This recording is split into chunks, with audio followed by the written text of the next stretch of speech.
بالله من الشيطان الرجيم.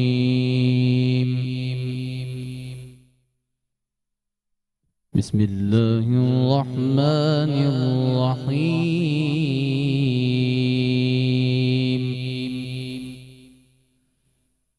وناديناه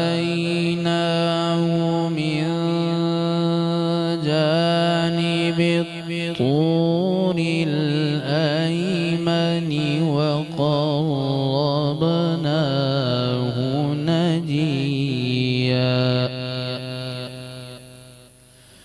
ووهبنا له من رحمتنا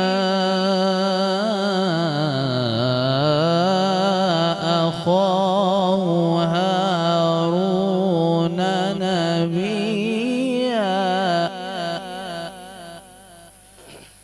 واذكر في الكتاب إسماعيل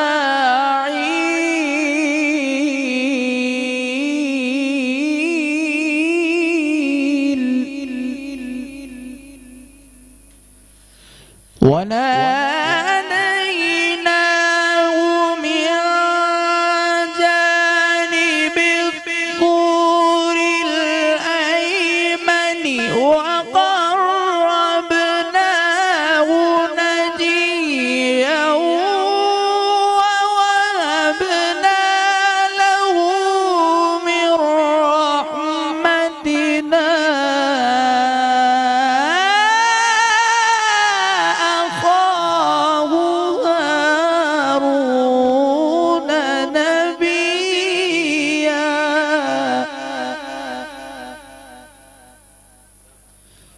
واذكر في الكتاب إسماعيل إنه كان صادق الوعد وكان رسولا نبيا. صدق الله العظيم. اللهم صل على سيدنا مولانا محمد وبارک وسلم. الصلاۃ والسلام علیک یا سیدی یا رسول اللہ صلی اللہ علیہ وسلم. آپ دیکھ رہے ہیں میٹرو ون نیوز کی خصوصی رمضان ٹرانسمیشن رمضان الکریم. میں ہوں آپ کا میزبان شہزاد سعیدی. اپنے تمام دیکھنے والوں کو، پیار کرنے والوں کو خلوص برا السلام علیکم ورحمۃ اللہ. عشرہ مغفرت کے کچھ دن اب رہتے ہیں اور وہ لوگ خوش نصیب جن کی مغفرت ہو چکی ہوں گی اور ظاہر ہے یہ مہینہ جو ہے اللہ پاک اس میں اپنی چھما چھم اپنی رحمتیں اور برکتیں برسا رہا ہوتا ہے، بلکہ وہ ہر چیز کا ثواب جو ہے نا دگنا کر دیتا ہے. ٹھیک ہے نا. صرف وہ کہتا ہے کہ میں اپنے گناہگار بندوں کو موقع دوں جنت میں جانے کے لیے. اور آپ یہ دیکھیں کہ نفل کا جو ثواب جو ہوتا ہے وہ فرض کے برابر ہو جاتا ہے، اور فرض کا جو ثواب ہوتا ہے وہ 70% بڑھا دیا جاتا ہے. تو اس کا مطلب یہی ہوتا ہے کہ اللہ پاک اپنے گناہگار بندوں کو بخشنا چاہ رہا ہوتا ہے کہ میرے گناہگار بندوں کی میں توبہ قبول کروں، کہ کوئی ہے مجھ سے جو اپنی مغفرت کرنا چاہے، کوئی ہے جو اپنی توبہ قبول کروائے اور جنت اپنے لیے واجب کروائے. اور ظاہر ہے کہ انسان تو خطا کا پتلا ہے اور ہم بہت سارے گناہ کرتے ہیں، اور لیکن رمضان کا ایک مہینہ ایسا آتا ہے جس میں ہمارے لیے بونس ہی بونس ہوتا ہے. ٹھیک ہے نا.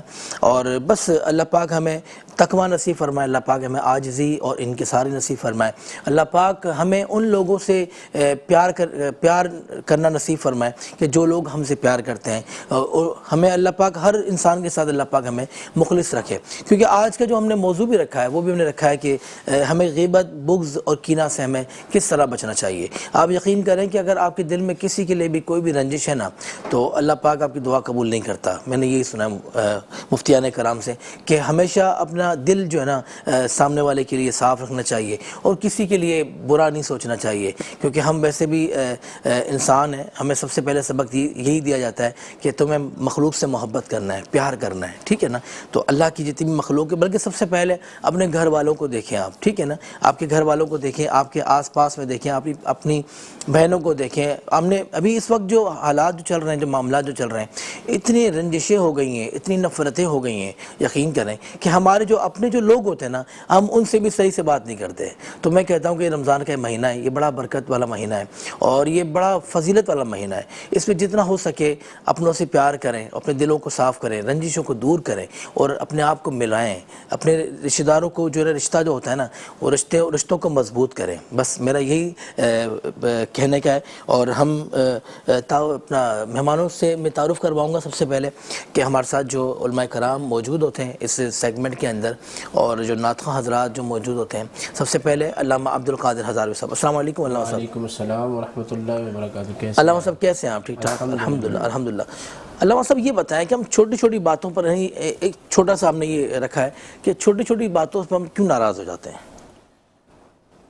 چھوٹی چھوٹی باتوں پر کیوں ناراض ہو جاتے ہیں؟ اصل میں ناراضگی کا جو تعلق ہوتا ہے نا یا تو یہ وہاں ہوتی ہے جہاں بہت زیادہ محبت ہو. ہاں وہ تو بے رخی والی ناراضگی ہوتی ہے, اس میں تو گرفت نہیں ہے.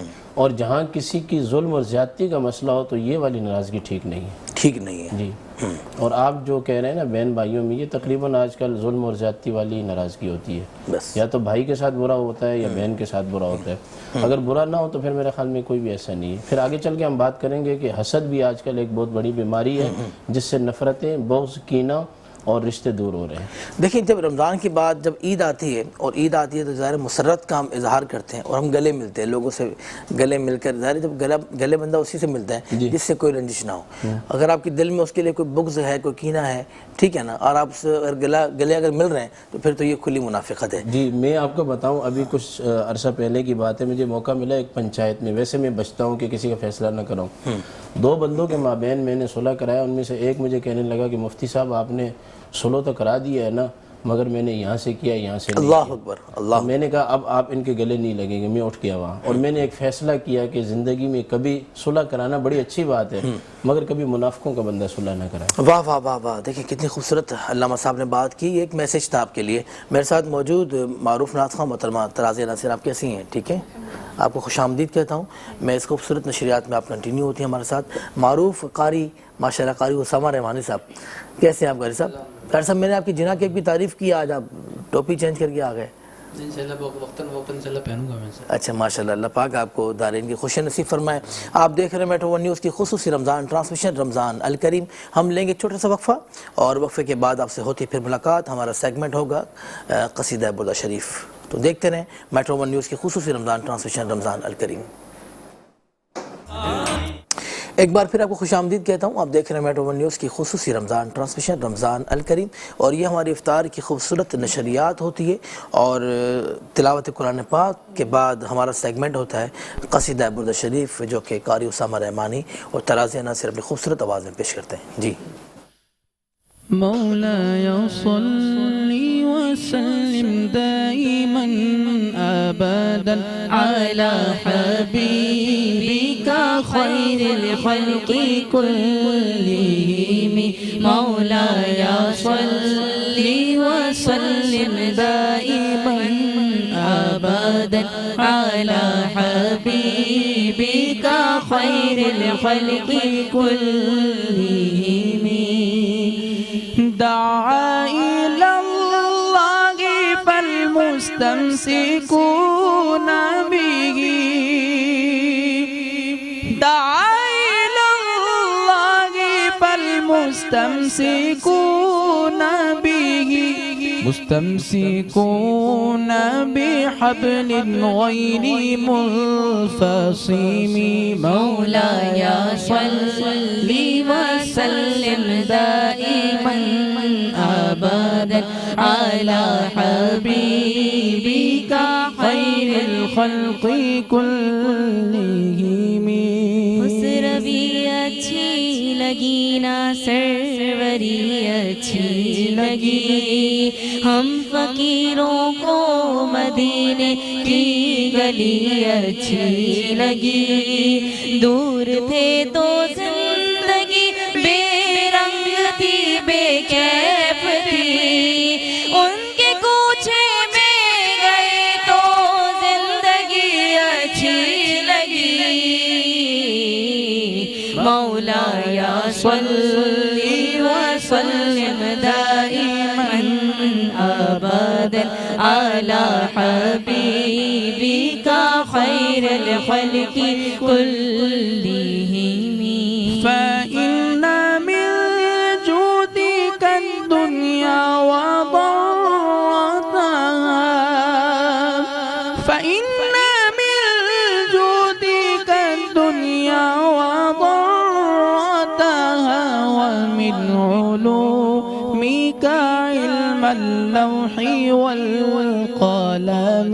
مولاي صل وسلم دائما أبدا على حبيبك خير الخلق كلهم. میں نہ جاؤں گا کہیں بھی در نبی کا چھوڑ کر، مجھ کو کوئے مصطفیٰ کی چاکری اچھی لگی، رکھ دیے سرکار کے قدموں میں سلطانوں نے سر، سرور کونوں مکا کی سادگی اچھی لگی. مولاي صل وسلم دائما أبدا على حبيبك خير الخلق كلهم. مولاي صل وسلم دائما أبدا على حبيبك خير الخلق كلهم. یا ربی بالمصطفیٰ بلغ مقاصدنا واغفر لنا ما مضى يا واسع الكرم. مولاي صل وسلم دائما ابدا على حبیبک خیر الخلق كلهم. آپ نے سماعت کیا قصیدہ بردہ شریف، اور ابھی ہمارا جو سیگمنٹ ہے وہ ہے قصص الانبیاء. علامہ عبد القادر ہزاروی صاحب، مفتی صاحب کس نبی کا ذکر کریں گے؟ آج انشاءاللہ العزیز حضرت ہارون علیہ السلام کا ذکر خیر کریں گے. جی بسم اللہ. بسم اللہ الرحمن الرحیم. وَوَهَبْنَا لَهُ مِنْ رَحْمَتِنَا أَخَاهُ هَارُونَ نَبِيًّا وَكَذَلِكَ نَجْزِي الْمُحْسِنِينَ. صدق اللہ مولانا العظیم. صلی اللہ علی النبی الأمی الرؤوف الرحیم. سامعین و ناظرین، آج ہم اپنے اس خصوصی سیگمنٹ میں جس نبی کا ذکر کرنے والے ہیں ان کا نامی اسم گرامی حضرت ہارون علیہ السلام ہے. آپ کا نامی اسم گرامی قرآن کریم کے اندر اللہ کریم نے ایک سے زیادہ مقامات پر ذکر فرمایا ہے. آپ کے والد کا نام عمران ہے اور آپ کا سلسلہ نسب حضرت اسحاق علیہ السلام سے ہوتا ہوا جد الانبیاء حضرت ابراہیم علیہ السلام سے جا ملتا ہے. حضرت ہارون علیہ السلام حضرت موسیٰ علیہ السلام کے بڑے بھائی ہیں، عمر میں 1 سال بڑے تھے، اور جس سال فرعون کا یہ آرڈر تھا کہ انہیں قتل کر دیا جائے ان کی قوم کے بچوں کو، اس سال موسیٰ علیہ السلام پیدا ہوئے، اور جس سال بچوں کو چھوڑنا تھا اس سال ہارون علیہ السلام پیدا ہوئے. جیسا کہ گزشتہ قصے میں ہم نے یہ گزارش کی تھی کہ موسیٰ علیہ السلام بنی اسرائیل سے اور فرعون سے جب مصر کی جانب بڑھے اور مدین کی جانب بڑھے، وہاں شعیب علیہ السلام کے پاس زندگی گزاری، ان کی بکریاں چرائیں، ان کی صاحبزادی سے عقد نکاح فرمایا، معاہدہ کے مطابق وہاں سے پھر واپس پلٹے، کوتور کے پاس اللہ کا کلام سنا، اور پھر وہاں ہی دعاؤں کا سلسلہ شروع ہوا.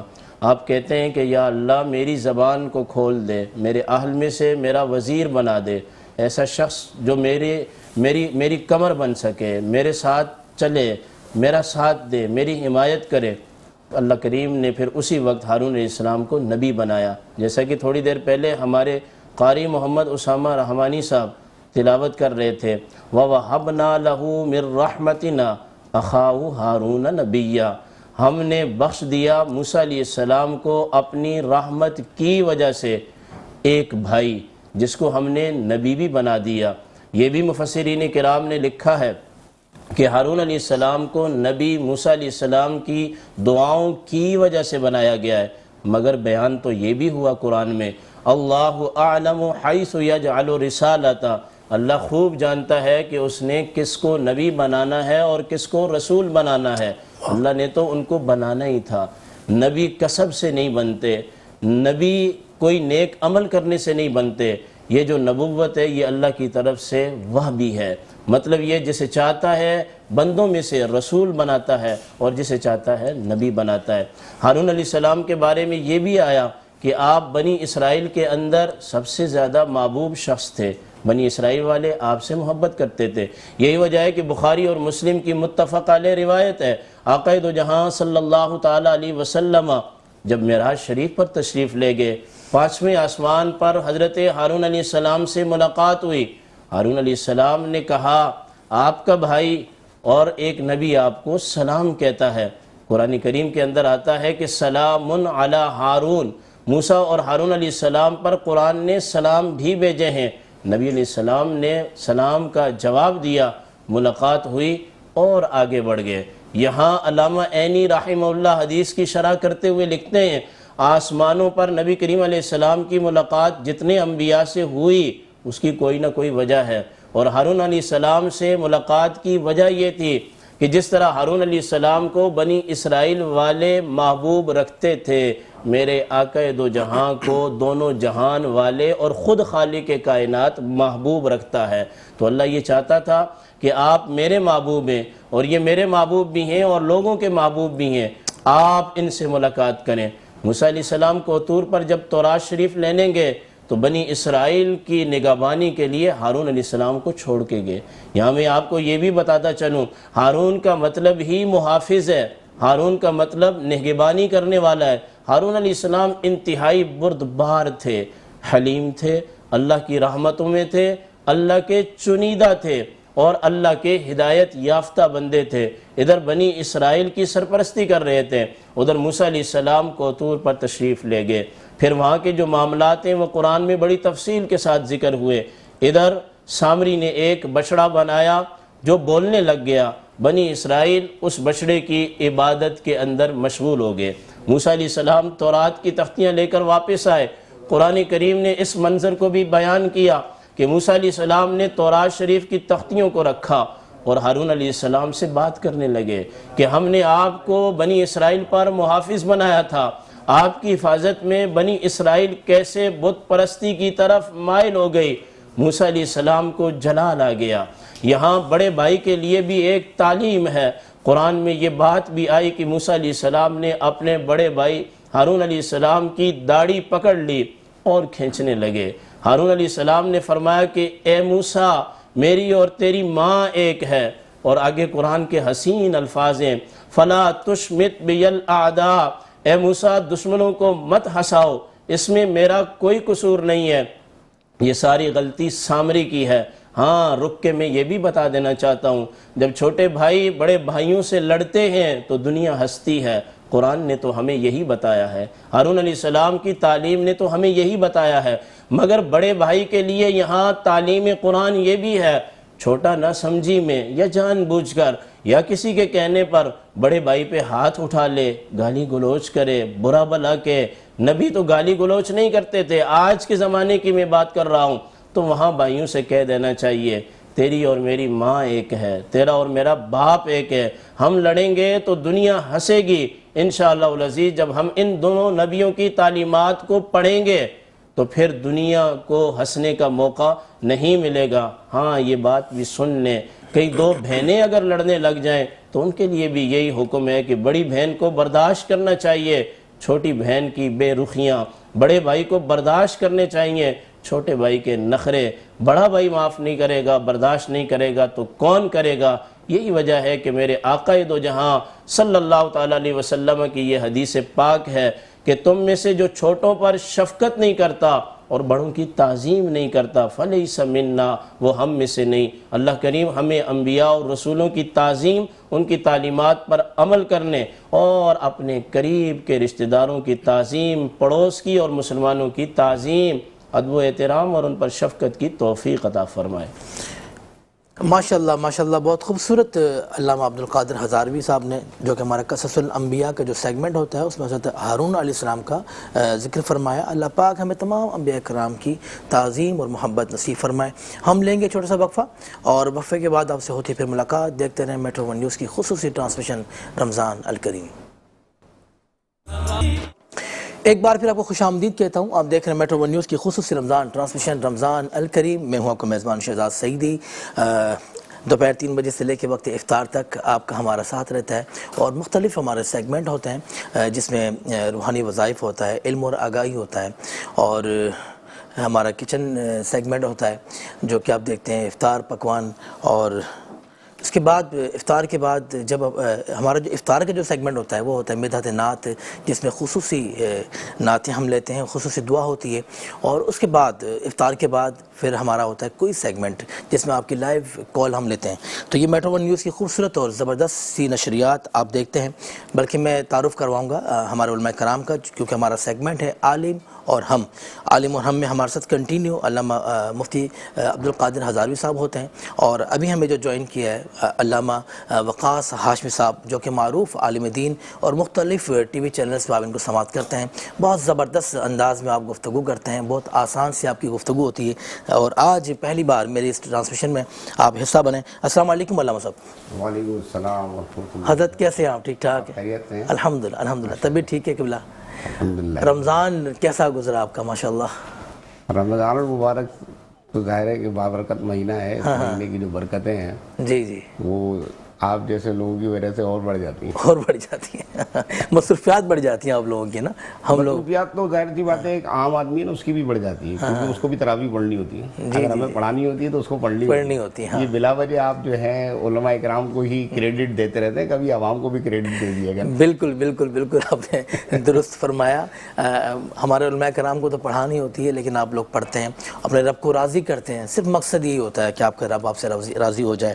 اور ایک اور ہمارے نعت خواں جناب اشعل حسن صاحب، آپ نے ہمیں جوائن کیا ہے، اور میں آپ کو خوش آمدید کہتا ہوں، اور میں چاہوں گا کہ بارگاہ رسالت مآب صلی اللہ علیہ وسلم میں آپ ایک نعت شریف پیش کریں، اس کے بعد پھر ہم جو عالم اور ہم جو ہمارا سیگمنٹ ہے اس کو ہم کنٹینیو کرتے ہیں انشاءاللہ۔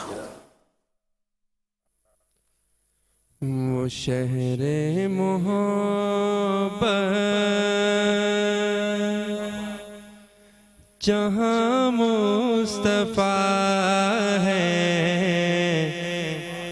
وہیں گھر بنانے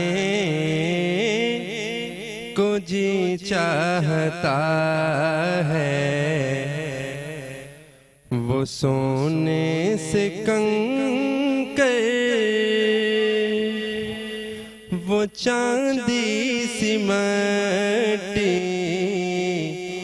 نظر میں بسانے کو جی چاہتا ہے۔ جو پوچھا نبی نے کہ کچھ گھر بھی چھوڑا، تو صدیق اکبر کے ہونٹوں پہ آیا۔ جو پوچھا نبی نے کہ کچھ گھر بھی چھوڑا، تو صدیق اکبر کے ہونٹوں پہ آیا۔ یہاں مال و دولت کی کیا حیثیت ہے، جہاں جا لٹانے کو جی چاہتا ہے، وہ شہر محبت جہاں مصطفیٰ ہے، وہیں گھر بنانے کو جی چاہتا ہے۔ جہاد محبت کی آواز گونجی، کہا حنظلہ کہ دلہن سے اپنی اجازت اگر دو تو جام شہادت لبوں سے لگانے کو جی چاہتا ہے، ستاروں سے یہ چاند کہتا ہے ہر دم، تمہیں کیا بتاؤں وہ ٹکڑوں کا عالم، ستاروں سے یہ چاند کہتا ہے ہر دم، تمہیں کیا بتاؤں وہ ٹکڑوں کا عالم، اشارے میں آقا کہ اتنا مزہ تھا، اشارے میں آقا کہ اتنا مزہ تھا کہ پھر ٹوٹ جانے کو جی چاہتا ہے، وہ ننھا سا صغیر جو ایڑی رگڑ کر یہی کہہ رہا تھا، وہ خیمے میں رو کر اے بابا میں پانی کا پیاسا نہیں ہوں، اے بابا میں پانی کا پیاسا نہیں ہوں، میرا سر کٹانے کو جی چاہتا ہے، وہ شہر محبت جہاں مصطفیٰ ہے، وہیں گھر بنانے کو جی چاہتا ہے۔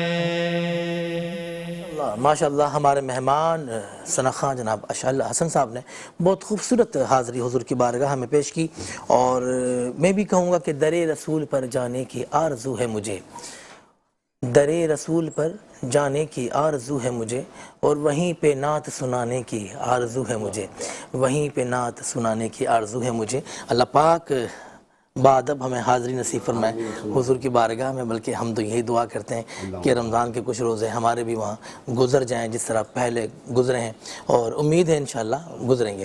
میں صرف ایک منٹ دے دیں، انہوں نے جو نعت پڑھی نا اس میں حضرت حنظلہ کا ذکر آیا، جی جی تو سامعین کو بتا دیتے ہیں کہ ان کی نئی نئی شادی ہوئی تھی، اور انہوں نے اپنی زوجہ سے قربت اختیار کی، اور بغیر غسل کیے ادھر سے اعلان ہو گیا کہ ہم نے احد پہ جانا ہے کفار سے لڑنے، تو یہ بغیر غسل کے چلے گئے آپ علیہ السلام کے ساتھ۔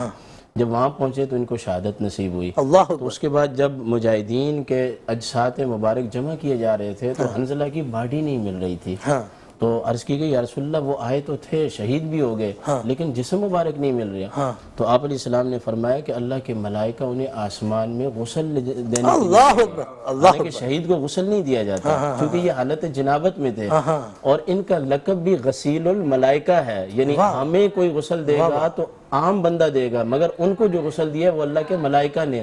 اور جب آپ علیہ السلام مدینہ تشریف لائے تو ان کی اہلیہ آئی، کتنے سچے لوگ تھے، عرض کی یا رسول اللہ میں کہنا نہیں چاہتی تھی لیکن حنظلہ کی نسل سے میرے شکم کے اندر ایک بچہ ہے، تاکہ کوئی بعد میں مجھے عیب نہ لگائے، آپ اس بات کو اپنے ذہن میں رکھ لیں، اور اس کے بعد ان کا بیٹا بھی پیدا ہوا۔ واہ واہ واہ واہ، کیا بات ہے، کیا بات ہے جناب۔ میں آؤں گا ہمارے موضوع کی طرف۔ ہمارا موضوع علامہ صاحب آج ہے بغض، حسد، کینہ۔ یہ کیوں ہوتا ہے؟ ہم اپنے مسلمان بھائی کو دیکھ کے خوش کیوں نہیں ہوتے؟ ہم اگر اس میں کوئی اچھی چیز ہوتی ہے تو ماشاءاللہ سبحان اللہ کیوں نہیں کہتے؟ جی بسم اللہ الرحمن الرحیم، اللہم صلی وسلم وبارک علی سیدنا و مولانا محمد وعلی آلہ وآل بیتہ واصحابہ اجمعین۔ بہت شکریہ، سب سے پہلے تو آپ کو بہت شکریہ کہ آپ نے اس پروگرام کا حصہ بنایا۔ یہ بغض، حسد، کینہ، عداوت، حقد، یہ ساری کی ساری باطنی امراض ہیں، اور اس کی جو ابتدا ہے اگر ہم غور کریں کہ یہ کہاں سے شروع ہوا، تو اس کی ابتدا قرآن کریم بتاتا ہے کہ شیطان سے شروع ہوا۔ اللہ اکبر۔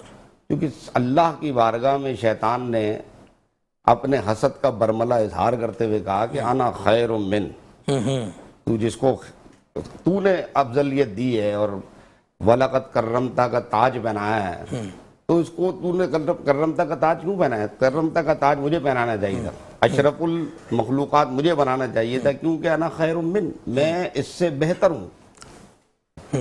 اور جب اللہ تبارک و تعالیٰ کی بارگاہ میں اس نے یہ حسد کیا ہے اور اپنا تکبر کا اظہار کیا ہے، تو یہاں سے اس کی ابتدا شروع ہو جاتی ہے۔ تو بنیادی چیز کیا ہے کہ کسی کی نعمت کو دیکھ کر اس سے جلنا، اڑنا اور زوال نعمت کی تمنا کرنا، اللہ اکبر۔ اس کو کہتے ہیں حسد۔ اب زوال نعمت کی تمنا کرنے پر ہمارے صوفیہ علماء کرام نے بڑی خوبصورت بات فرمایا کہ جب کسی کے پاس کوئی نعمت دیکھو تو اللہ تبارک و تعالیٰ کی بارگاہ میں اس کی بڑھوتی کے لیے دعا کرو گے، پروردگار جو تم نے اس کو نعمت دی ہے اس میں اور اضافہ فرما۔ واہ واہ واہ واہ واہ، تو جو ہی آپ یہ دعا کریں گے تو آپ کے اندر سے حسد کا مرض نکل جائے گا۔ سبحان اللہ۔ قرآن مجید فرقان حمید ہماری رہنمائی کرتے ہوئے ارشاد فرماتا ہے کہ ام یحسدون الناس علی ما آتاہم اللہ من فضلہ۔ مدینہ منورہ میں جب رسول پاک صلی اللہ علیہ وسلم تشریف لائے، آپ صلی اللہ تعالیٰ علیہ وسلم کو جو اللہ تعالیٰ نے کمالات عطا فرمائے ہیں، ان تمام کمالات کو دیکھ کر یہ یہود جل جاتے تھے۔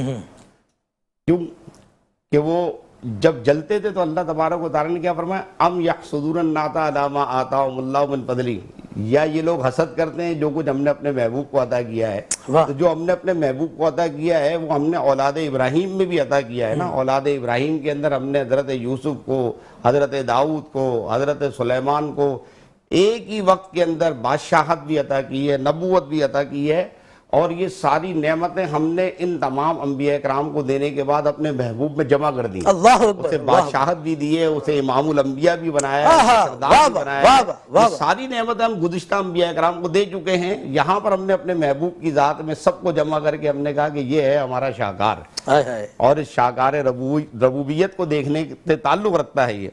تو یہاں یہود مدینہ جب حسد کرنے لگے تو اس حسد کی وجہ سے قرآن مجید فرقان حمید نے آگے جا کے فرمایا کہ اس حسد سے یا تو تم منہ پھیرو گے یا اپنے لیے راستے بند کرو گے۔ حسد کرنے والے کو نہ دنیا میں کوئی فائدہ ہے نہ آخرت کے اندر کوئی فائدہ ہے۔ علماء نے بہت ہی خوبصورت جملہ یہ لکھا کہ جو حسد کرتا ہے وہ اپنے حسد کے مرض میں جل جل کے مرتا رہتا ہے، سامنے والا اپنے اللہ کی دی ہوئی نعمتوں میں بڑھتا رہتا ہے۔ تو علماء صوفیہ نے ہمیں یہ نسخہ کیمیا عطا فرمایا کہ کسی کی نعمت کو دیکھ کر اس کے لیے اللہ کی بارگاہ میں دعا کرو، پروردگار جیسے تو نے اپنی رحمت سے اس کو نعمت سے اضافہ عطا فرمائی ہے، اس میں اور اضافہ فرما، اور برکت عطا فرما، اور اپنی رحمت سے مجھے بھی یہ نعمت عطا فرما دے۔ کسی کو علم کی دولت سے سرفراز کیا ہے تو دعا کرو پروردگار اس کے علم میں اور اضافہ فرما، مجھے بھی علم عطا فرما دے۔ اسے تو نے دولت دی ہے، اسے دولت دے، مجھے بھی عطا فرما، کیونکہ دینے والی ذات کون ہے؟ اللہ کی۔ جب بندہ حسد کرتا ہے تو وہ اللہ کی تقسیم کے اوپر، اللہ کے دینے کے اوپر اپنا اعتراض ظاہر کر رہا ہوتا ہے، اور یہی وہ اعتراض کہ اللہ نے آپ کو دیا ہے نا، اللہ نے اس کو دیا ہے، تو یہ اللہ کی تقسیم ہے، ہمیں اللہ کی تقسیم پہ راضی ہونا چاہیے۔ مولا علی مشکل کشا، حیدر قرار، فاتح خیبر، حضرت علی المرتضیٰ رضی اللہ تعالیٰ عنہ کا ایک قول بڑا مشہور ہے۔ آپ فرماتے ہیں کہ ہم اللہ کی تقسیم پہ راضی ہیں، ہم اللہ کی تقسیم پہ راضی ہیں کہ اللہ تعالیٰ نے انہیں مال دیا ہے، ہمیں علم دیا ہے۔ واہ واہ واہ واہ واہ، کیا بات ہے، کیا بات ہے۔ یہ جو حسد کا مرض ہے آج ہمارے معاشرے کے اندر اس قدر بڑھ چکا ہے، اور ہمارے ایک سب سے بڑی پرابلم یہ ہے کہ ہم کسی مرض میں مبتلا ہوتے ہیں نا تو اس کا علاج نہیں ڈھونڈتے، کسی سے معلومات نہیں کرتے۔ ویسے دنیاوی معاملات میں اگر میں یوں کہوں، مسکرانے والی بات نہ ہو، کہ اگر ہمیں بال کٹوانے ہیں تو ہم موچی کے پاس تو نہیں جاتے نا، بالکل نہیں جاتے۔ اچھا اگر ہمیں دروازہ بنوانا ہے تو ہم ڈاکٹر کے پاس تو جاتے نہیں۔ تو بھائی جب دین سیکھنا ہے تو علماء دین کے پاس کیوں نہیں آتے؟ آپ کسی عالم، آپ خود اپنی زندگی پہ اپنے آپ سے سوال کریں کہ کبھی زندگی میں کسی عالم کے پاس بیٹھے، آپ نے دانوں و تلمس طے کر کے بیٹھے ہو کہ حضور مجھے یہ بتائیے کہ حسد کی بیماری کیا ہوتی ہے، میں حسد کے مرض میں مبتلا ہوں، میرا فلاں بھائی جو ہے وہ اتنا زیادہ دولت والا ہے، اس کے بعد گاڑی ہے، پیسہ ہے، نوکری ہے، اس کی اولاد نیک فرما بردار ہے، میری اولاد نافرمان ہے، تو مجھے حسد ہوتا ہے اس سے.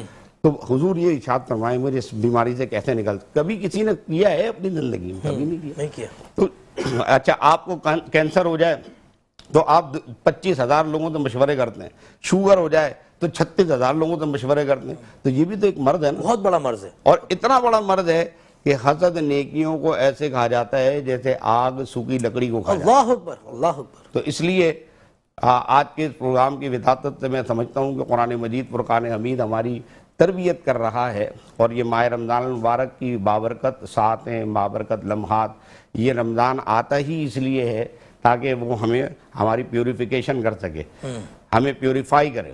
اور پیوریفائی اسی صورت میں ہو سکتا ہے جب ہم احکامات الہی کو روزانہ، حافظ صاحب تراویح میں قرآن پڑھ رہے ہیں، ہم قرآن سنتے ہیں، اس قرآن کو اپنے دل میں جگہ دیں، اس کے احکامات پر عمل کریں.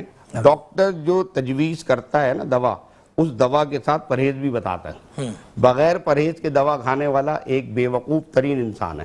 تو اسی طریقے سے قرآن مجید فرقان حمید کی احکامات پر عمل پرہیز ہے. یہ رمضان المبارک ہم پرہیز کر رہے ہیں نا، صبح سے لے کے شام تک. حضور صلی اللہ علیہ وسلم نے فرمایا سومو وتصحوا، روزہ رکھو صحتیاب ہو جاؤ گے. واہ واہ واہ. 2 لفظوں میں سارا فلسفہ بیان کر دیا. کیا بات. تو اب اگر ہم یہ چاہتے ہیں کہ ہمارے اندر اللہ تعالیٰ کا نور داخل ہو، حضور صلی اللہ علیہ وسلم کی محبت داخل ہو، ہمیں دنیا میں بھی سکون رہے اور آخرت میں بھی عزت ملے، تو اس کا بہترین حل یہ ہے کہ حسد سے بچیں. اور جس کے لیے حسد پیدا ہو اس کے لیے دونوں ہاتھ اٹھا کے دعا کریں، انشاءاللہ تعالیٰ اللہ پاک اس کے ساتھ ساتھ ہمیں بھی عطا فرمائے گا. اچھا مفتی صاحب، میں تو صرف یہ کہتا ہوں کہ اللہ پاک نے اگر کسی کو عزت دی ہے نا تو آپ کا بھی کام ہے اس کو عزت دیں. بالکل صحیح کہہ رہے ہیں آپ. بس ظاہر ہے اللہ نے اگر اس کو عزت دی ہے تو اللہ کی طرف سے عزت ہے نا. جی ہماری طرف سے تو نہیں ہے. ہماری طرف سے ٹھیک ہے. اگر ہم حسد کریں گے، بغض کریں گے تو یہ تو پھر اپنا ہی نقصان کریں گے. اپنی اعمال ہم جو ہے نا، بلکہ بات تو عز من تشاء و تذل من تشاء. بالکل. آپ نے وہ جو آیت میں نے پڑھی، آپ نے اس کا مزید بہت ہی اچھا سا خلاصہ کر دیا. ام یحسدون الناس علی ما آتاہم اللہ من فضلہ کا مطلب ہی یہی ہے کہ بھائی اللہ نے ان کو عزت دی ہے تو آپ بھی عزت دیں. آپ عزت دیں گے، پروردگار اس کے وسیلے سے آپ کو عزت دے گا. آپ کو بھی عزت دے گا. سیگمنٹ عالم اور ہم کنٹینیو کریں گے، لیکن ظاہر ہے ہمارا یہ نیوز بریک ہوتا ہے. آپ نے کہیں نہیں جانا، دیکھتے رہنا میٹرو 1 نیوز کی خصوصی رمضان ٹرانسمیشن رمضان الکریم. ایک بار پھر آپ کو خوش آمدید کہتا ہوں. آپ دیکھ رہے ہیں میٹرو 1 نیوز کی خصوصی رمضان ٹرانسمیشن رمضان الکریم، اور میں ہوں آپ کا میزبان شہزاد سعیدی. ایک بار پھر آپ تمام کو خلوص بھرا پیار بھرا السلام علیکم ورحمۃ اللہ. ہم گفتگو کر رہے ہیں اور سیگمنٹ ہمارا عالم اور ہم اور موضوع ہمارا بغض، حسد اور کینہ، کہ ہمیں اس سے کس طرح بچنا چاہیے. اگر یہ چیزیں ہمارے اندر ہیں تو اس کی کیا ہمیں برکتیں ملیں گی، یا ہمیں تکلیفیں ملیں گی، یا پریشانیاں ملیں گی. تو یہ بات ہم کر رہے ہیں ہمارے مفتیان کرام سے. جناب علامہ عبد القادر ہزاروی صاحب، میں آپ سے بات کروں گا. حضرت کیوں ہوتا ہے ہمیں؟ جی شہزاد میں بڑی اچھی بات ہے. پہلی بات تو یہ ہے کہ یہ ہوتا جب ہے کہ جب کسی انسان کے پاس کوئی نعمت ہوتی ہے. نعمت میں جو ہے وہ 3 چیزیں سر فہرست ہوتی ہیں. ان میں سے ایک یہ کہ علم ہو یا دولت ہو، اور دوسرا یہ ہے کہ بیٹے ہوں، اور تیسرا یہ ہے کہ دنیاوی اعتبار سے کوئی مقام اور مرتبہ ہو. تو نبی کریم علیہ السلام نے فرمایا کہ تمہیں چاہیے کہ حسد کی بجائے تم رشک کرو. رشک کا مطلب یہ ہوتا ہے، مثلا ایک سمجھانے کے لیے آپ وہاں بیٹھے ہیں، میرا دل بھی کر رہا ہے کہ میں وہاں بیٹھ کے پروگرام کروں، تو میں یہ کہوں کہ یا اللہ یہ سیٹ شہزاد بھائی کے پاس رہنی چاہیے، مگر اپنے فضل سے مجھے بھی عطا فرما. تو یہ صحیح ہے. اور آخری اس کا یہ ہے کہ حسد جو ہے اس کو کوشش کرے بندہ اپنے دل سے نکالے. اور حسد جو ہے یہ جہنم کی علامت ہے. اللہ اکبر. جی. اور میں اگر آپ کو بتاؤں، تھوڑا سا وقت ہے، نبی کریم علیہ السلام تشریف فرما تھے اور ایک صحابی آئے، انہوں نے اپنی جوتیاں اٹھائی ہوئی تھیں اور انصاری تھے. تو نبی علیہ السلام نے فرمایا کہ ابھی جنتی آئے گا. تو یہ صحابی آگے، صحابہ کرام نے دیکھا. تھوڑی دیر دوسرے دن پھر آپ نے فرمایا دیکھنا ابھی جنتی آئے گا. تو پھر یہی صحابی آگے جو اگلے دن آئے تھے. تیسرے دن پھر آپ نے فرمایا کہ ایک جنتی شخص آنے والا ہے. تو یہی جوتیاں اٹھائے مسجد نبی میں داخل ہوئے. حضرت عبداللہ بن عمر بن عاص کہتے ہیں کہ میرے دل کے اندر یہ خواہش پیدا ہوئی کہ یہ بندہ نمازیں ہمارے ساتھ پڑھتا ہے، روزے ہمارے ساتھ رکھتا ہے، سب چیزیں ہمارے ساتھ، یہ تو کوئی ایکسٹرا چیز نہیں کرتا کہ جس کی وجہ سے اس کو جنتی قرار دیا گیا. تو فرماتے ہیں کہ میں نے قسم اٹھائی کہ میں اس کے ساتھ کچھ دن گزاروں گا. واہ. تو میں نے اس سے کہا کہ یار میری اور میرے والد کی کچھ انبن ہو گئی ہے, میں نے قسم اٹھائی ہے میں گھر میں نہیں رہوں گا, میں آپ کے ساتھ رہنا چاہتا ہوں, آپ مجھے اپنے ساتھ رکھیں گے؟ تو عبداللہ بن عمر بن عاص کو وہ کہنے لگے ہاں میرے ساتھ چلے جائیں, میں آپ کو اجازت دیتا ہوں. چلے گئے, یہ رات ان کے ساتھ رہے. تو حدیث کے اندر آتا ہے کہ انہوں نے کوئی لمبی چوڑی نماز نہیں پڑھی, صرف اتنا ہوتا تھا کہ یہ ایک کروٹ پہ لیٹے ہوتے تھے, جب کروٹ بدلتے تھے تو کہتے تھے اللہ اکبر, بس یہی کہتے تھے اور کچھ نہیں کہتے تھے. کہا میں نے رات گزاری, اور گزارنے کے بعد جو ہے میں نے صبح آنے لگا تو میں نے کہا جی میری تو والد کے ساتھ کوئی ناراضگی نہیں ہوئی ہے, لیکن آپ کو اللہ کے نبی نے جنتی قرار دیا ہے اور 3 دن آپ کو لگاتار جنتی قرار دیا ہے. نماز بھی تو آپ ہماری طرح پڑھتے ہیں, رات کو سوئے بھی آپ اسی طرح, کوئی ایسی عبادت نہیں کرتے ہیں, مگر کوئی چیز ہے آپ کے اندر؟ تو کہتے ہیں, انہوں نے کہا نہیں بھائی میں بھی آپ کی طرح نمازیں پڑھتا ہوں, سب چیزیں کرتا ہوں, کوئی ایسی چیز نہیں ہے. تو عبداللہ بن عمر بن عاص کہتے ہیں کہ جب میں پشت موڑ کے واپس آنے لگا تو پیچھے آواز دی کہ عبداللہ ادھر آؤ. تو میں ان کے پاس گیا تو کہنے لگے کہ بات یہ ہے کہ میں نمازیں آپ کی طرح پڑھتا ہوں, سب چیزیں آپ لوگوں کی طرح, کوئی لمبی چوڑی چیزیں نہیں کرتا, لیکن میرے اس دل کے اندر کسی مسلمان کے لیے حسد نہیں ہے جس کی وجہ سے اللہ نے مجھے جنتی قرار دے دیا ہے. تو پتہ یہ چلا کہ حسد کو نکالیں, بغض کو نکالیں, خوش رہیں.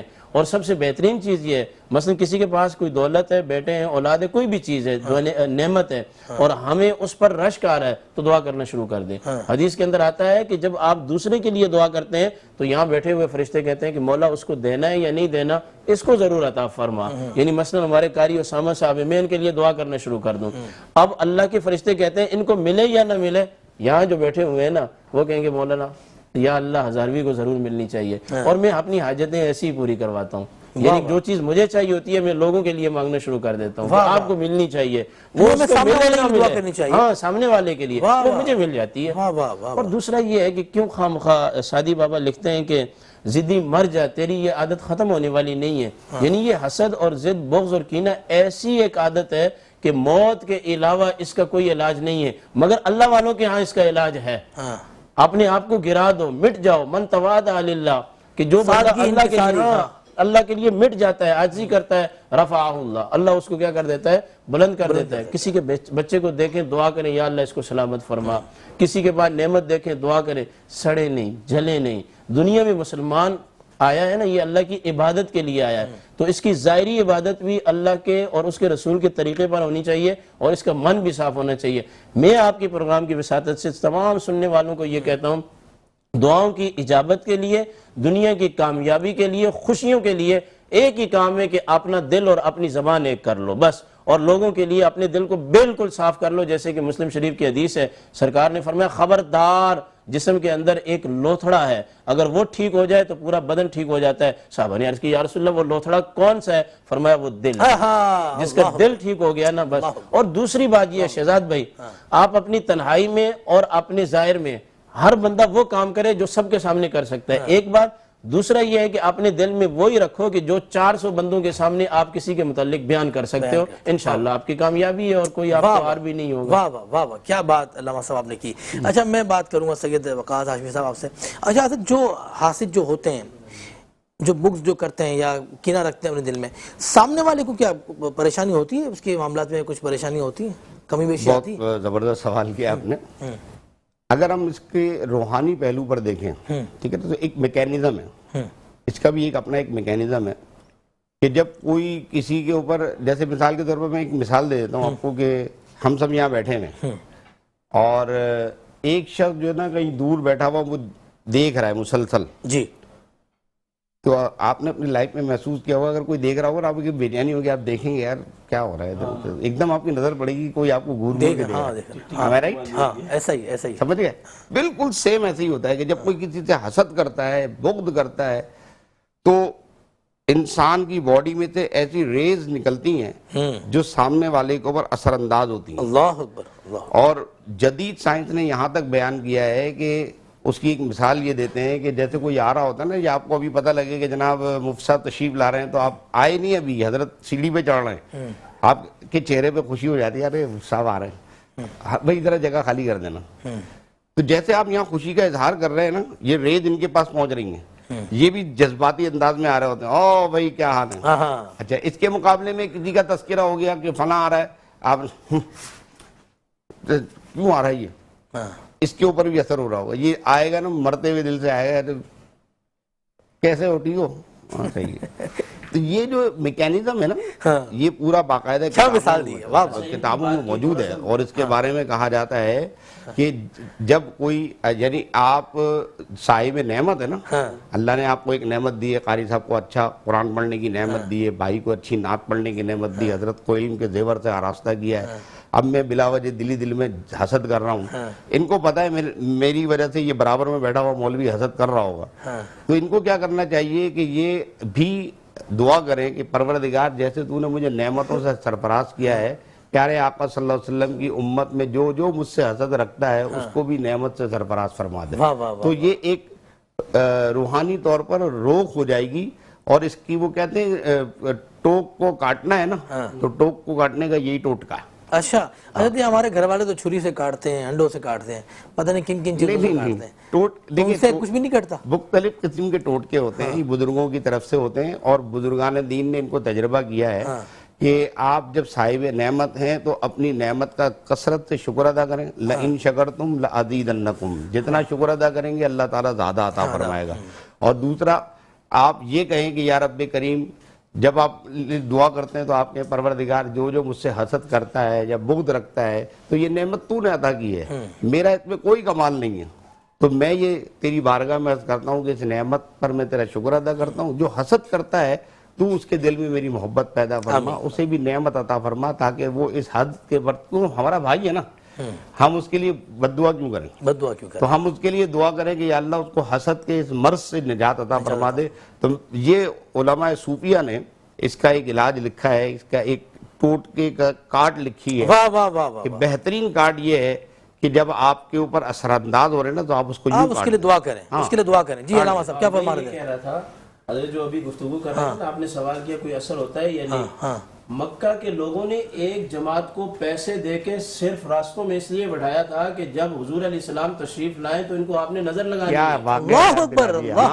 قرآن کریم کے اندر ہے بالکل یکاد الذین کفروا لیزلقونک بابصارہم، اور اس پر مفسرین کرام نے بحث کی ہے. اور نبی علیہ السلام پر یہ جو آخری صورتیں اتری ہیں نا معوذتین ومن شر حاسد اذا حسد، کہ محبوب آپ سونے اتنے ہیں، آپ شفیق اتنے، مہربان اتنے ہیں، آپ نفیس اتنے کہ مکہ کی ٹولیاں اور جماعت بیٹھی ہوئی ہیں آپ کو نظر لگانے کے لیے، ویسے تو یہ آپ کو نقصان دے نہیں سکے. اب انہوں نے طریقہ بدل لیا ہے. تو بھائی ناظروں سے تو بچنا چاہیے، یہ تو حق ہے. اور آپ علیہ السلام دم کرتے تھے امام حسن کو اور امام حسین رضی اللہ تعالیٰ عنہ. کیسے دم کرتے تھے؟ اعیذ بکلمات اللہ من کل شیطان وہامت ومن عین لامت. اور فرماتے تھے، بخاری کی روایت ہے، بیٹو میں تمہیں جو دم کر رہا ہوں یہ دم ابراہیم علیہ السلام، اسحاق علیہ السلام کو اور اسماعیل علیہ السلام کو کیا کرتے تھے.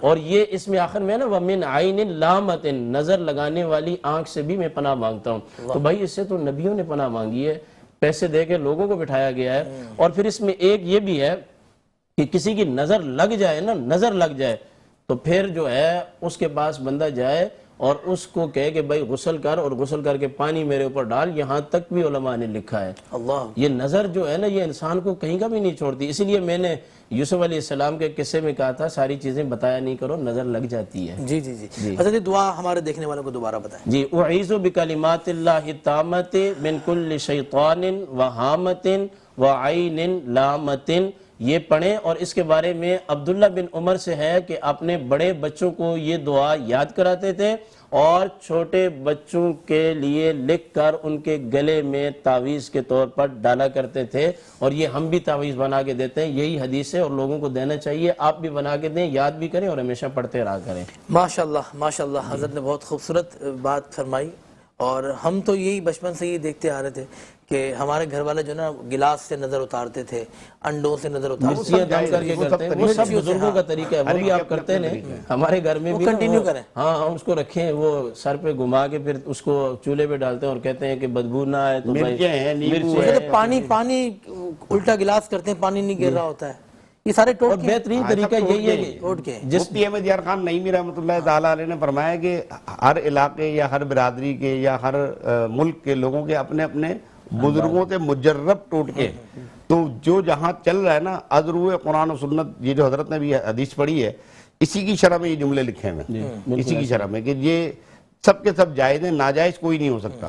کیونکہ جب ایک چیز کا اثر, آپ نے مثال کے طور پر مرچوں سے نظر اتاری, نظر کٹ گئی, تو قرآن و سنت کی روشنی میں صحیح ہو گئی, یہ بات غلط تھوڑی ہو گئی. اس میں کیا ہو گیا, آپ نے کوئی کفریہ شرکیہ جملہ تھوڑی کہا ہے. اچھا حضرت ایک اور بھی کہتے تھے لیکن اس میں ایک جملہ لے لیں کہ مرچیں ٹھیک نہیں کر رہے ہیں, ٹھیک اللہ کی ذات, اللہ کی ذات, وہ تو یہ بے شک سبب اللہ کی ہے. ذات بس کر یہ رہا ہے. ہو تو کوئی مسئلہ نہیں, وسیلہ صرف وسیلہ ہے, وسیلہ بس صرف وسیلہ. سبب. اچھا حضرت کہتے ہیں کہ لیمبو کو جیب میں رکھو تو تمام جو معاملات ہوتے ہیں وہ یہ سارے چیزوں جو ہے نا تب مجربات میں سے ہیں. نیبو جیب میں رکھ لو. ہمارے ایک بزرگ ہیں, انہوں نے کہا کینچی جیب میں رکھا کرو. کیا رکھے؟ کینچی, چھوٹی والی, چھوٹی والی کینچی جیب میں رکھا کرو, اس سے کام ہوگا لیکن بہترین. کراچی شہر میں ابھی نہیں رکھنی, بس میں چڑھے تو پکڑ لیں گے, جیب کترا ہے. یہ بھی ذہن میں رکھیں. یہ بڑا معاملہ ہے. ہمارا جو عالم اور ہم میں جو سیگمنٹ جو تھا ہمارا, اور اسی میں ہمارا ایک موضوع تھا کہ بغض, حسد, کینہ ہمیں کیسے بچنا ہے, اور بہت خوبصورت ہمارے مفتیان کرام نے اس کا جواب دیا. اور میں چاہوں گا اسی سیگمنٹ میں ہمارے ساتھ نعت خواں جناب سید اشعل حسن صاحب ایک اور آپ نعت شریف پیش کریں, اس کے بعد ہم جائیں گے ہمارے کچن سیگمنٹ پہ انشاءاللہ. حضور میری تو ساری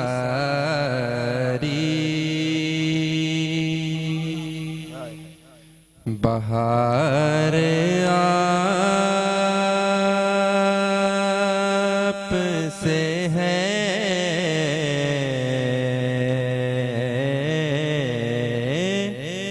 حضور میری تو ساری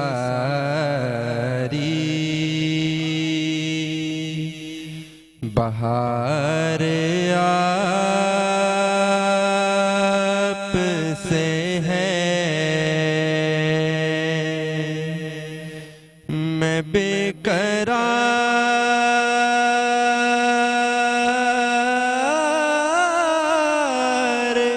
تھا,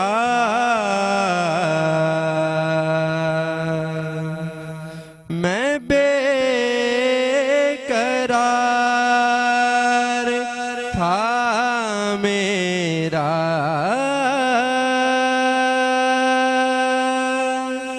قرار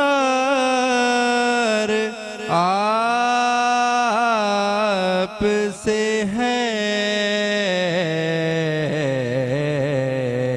حضور میری تو ساری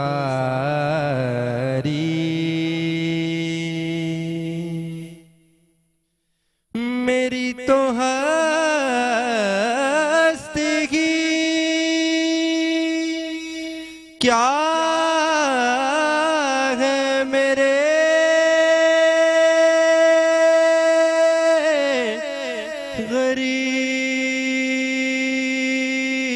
غریب نواز, میری تو ہستگی کیا ہے میرے غریب نواز, جو مل رہا ہے مجھے سارا پیار